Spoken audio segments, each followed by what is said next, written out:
Man, why do black people think it's okay to throw bricks at fire trucks? Well, you see, that's kind of a loaded question. It's not because they're black, really. Fuck it, I need to start from the beginning. After black people stopped being slaves to rich white men, they were left with a whole lot of nothing and not a whole lot of resources to help them to stop having nothing. Things like Jim Crow laws and residual racism from slavery times strongly persisted until some 50 years ago, although it still persists today. The point of all this is to say that black people as a whole have not had much time or help in actually making their way out of post-slavery poverty, which is the primary reason why we have hoods and ghettos full of black people today. As much as I disagree with the idea of racial pride and heritage, which is perhaps a discussion for another video, it was necessary for black people to form strong culture and sense of togetherness during this time because there were so many white people who were racist and the black people knew they were all threatened by it. Black culture as we know it today is a combination of many historical influences, two major parts being togetherness in the face of oppression and the gangster lifestyle, which is directly influenced by the need to survive in a deeply impoverished urban wasteland. Fortunately, thug life and gangster culture has been a viral phenomenon that transcends the black struggle, and among other effects dominates the music industry, and ultimately leads to some black people that have no reason to be thugs, acting like thugs. Thug culture, diseducation, and poverty mutually perpetuate as each one enables the others.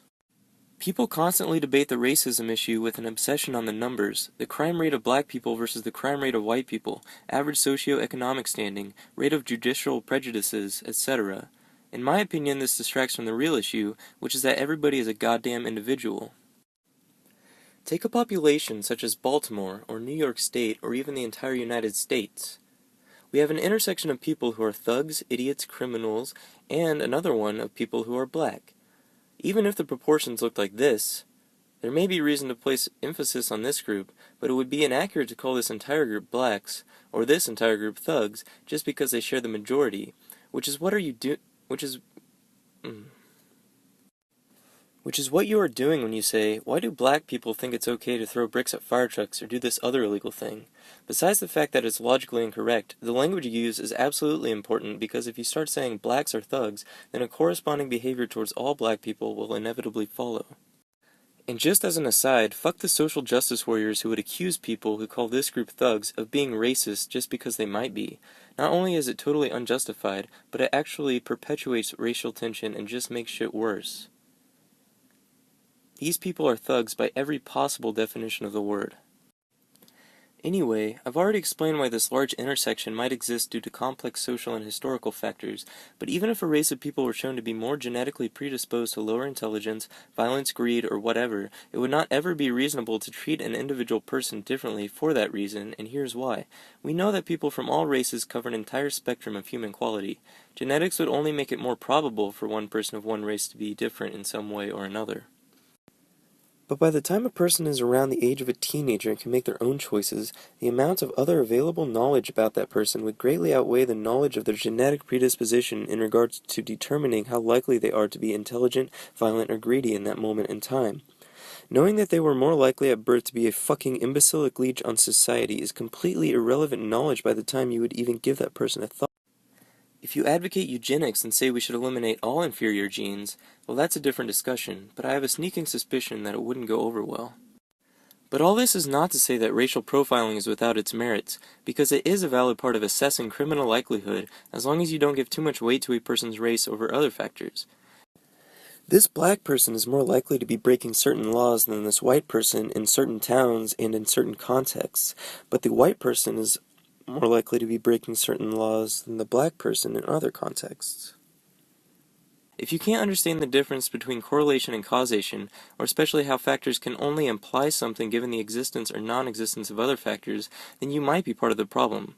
I mean that sincerely. You should take a class on statistics and probability theory. This goes for radical SJWs as well as racist and everyone in between. People tend to think that racism primarily spreads through ignorant parents and media passing those beliefs down and along, but pretend for a second that there is not a single racist person on the planet. How would racism begin and escalate in a city like, say, Baltimore?